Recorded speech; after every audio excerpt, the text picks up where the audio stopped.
Welcome back to Generation Hoops. We are now on episode 5 of my 5 best cards that will make you feel better about your own collection. We're starting with this time with the lowly, the joke of the NBA for a long time, the Los Angeles Clippers. I've been poor, I've been rich, I've been fat, I've been skinny, I've been old, I've been in the Hall of Fame, and one thing I can always tell you, the Clippers have always sucked. So my first Clipper card is going to be the man, Mark Jackson. And as you can see, you can probably see a little bit of the hologram there. I love these kind of cards growing up, so this one was kind of one that I had a few in this set, but this one's the one that stood out to me because if you ever watch Mark Jackson play, by the way, this dude deserves to have another chance coaching in the NBA. I mean, I don't understand why he hasn't gotten another job yet. He's great as a commentator during games, but he really deserves to coach. I mean, for God's sakes, he helped start, Steph Curry's career and all that kind of stuff. He needs a shot. Somebody give him a shot. But if you ever watched him play, he was big on passing the ball, and he'd always do this little shimmy after he made a really good assist. Now a 3-on-1. Jackson, no look to Kenny Norman. He has 11. The Clippers have built the lead back up to 3. Quickly on the other end. Whoa! But I like Mark Jackson a lot. So this one makes number 5 on the list this week. So the triple-double, upper deck. What year was this one? I never remember what year. It was 1993. So 1993 triple-double, upper deck, 3D standouts. So there's number 5. Next, we're going to go a little bigger. We've got one of our NBA Jam Session cards from 94-95. Who is this? Yeah, well, Dominique Wilkins in a Clippers uniform. Spencer gets it up ahead to Grant.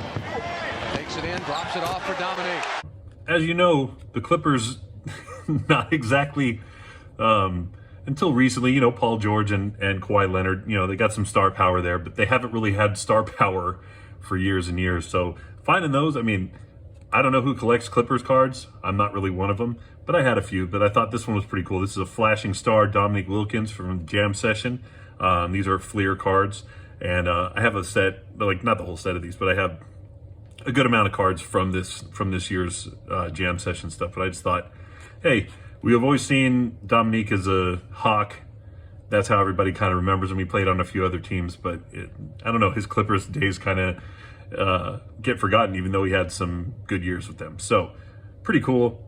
Like the design of this one, and I don't normally show bigger cards on here, so we'll put Dominique at number 4.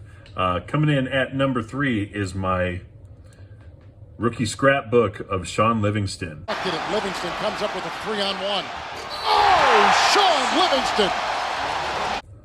Yeah, this guy. This is a 2004 card of his, and I mean, he was really starting to become a pretty good player until if you haven't seen his horrific injury where he tore his MCL, his PCL, his meniscus, and like everything all at once. I believe they said he almost had to have his leg amputated. It's crazy. Like, I'm so happy this guy he played on a lot of different teams after the injury, but he was able to win 3 titles with the Golden State Warriors.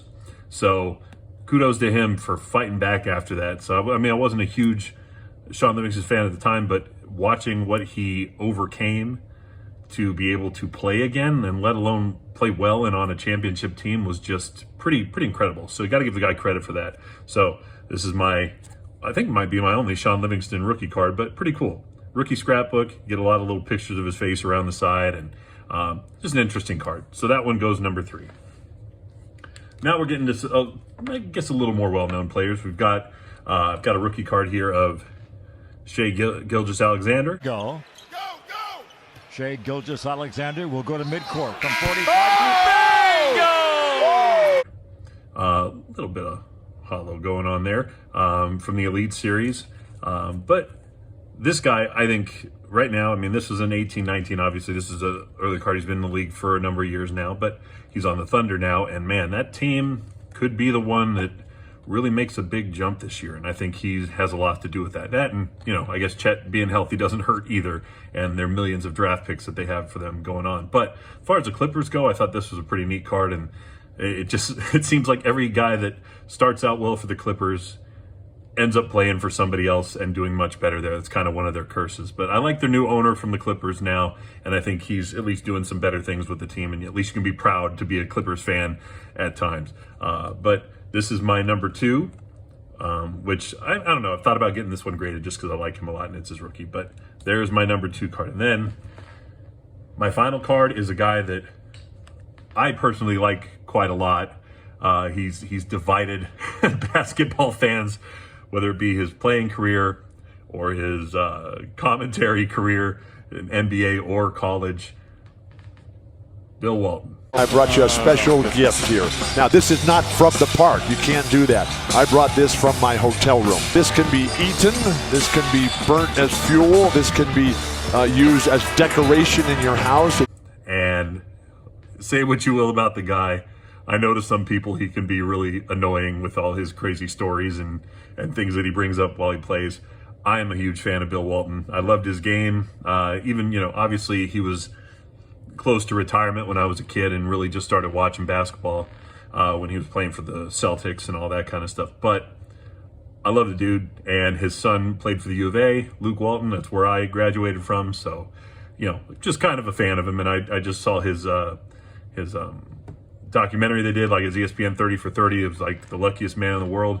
And I'll tell you what, pretty neat guy. The more you watch it, the more you can't, you see all the hard work he put into coming back and trying to make something out of his career after his knees had barely been, kind of been shot. And this is actually, he was on the San Diego Clippers, still counts because they're still the Clippers, but he was in San Diego for this one, and that's right before they made the trade. He actually called Red Auerbach to try to get them to make a trade for him so he could come play for the Celtics. So I carry this card around because anytime I get a chance to watch a U of A basketball game, I'm hoping he's there.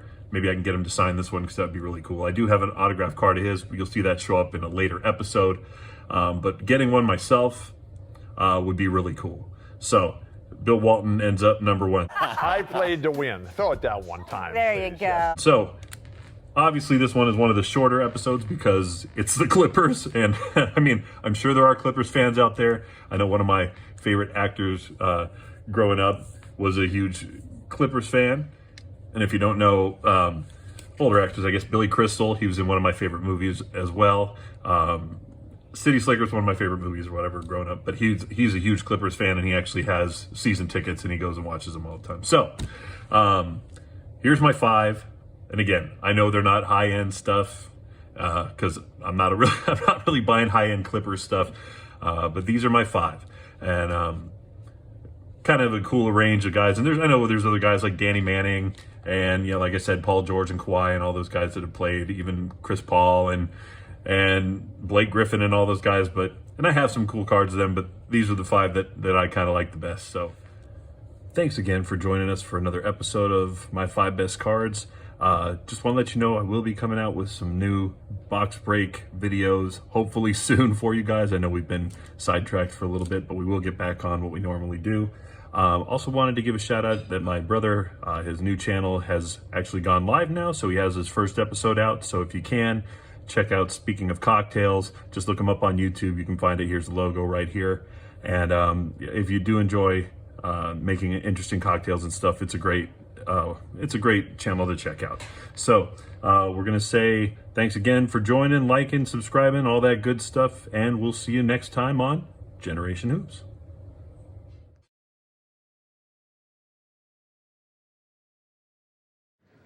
You like that? You like that?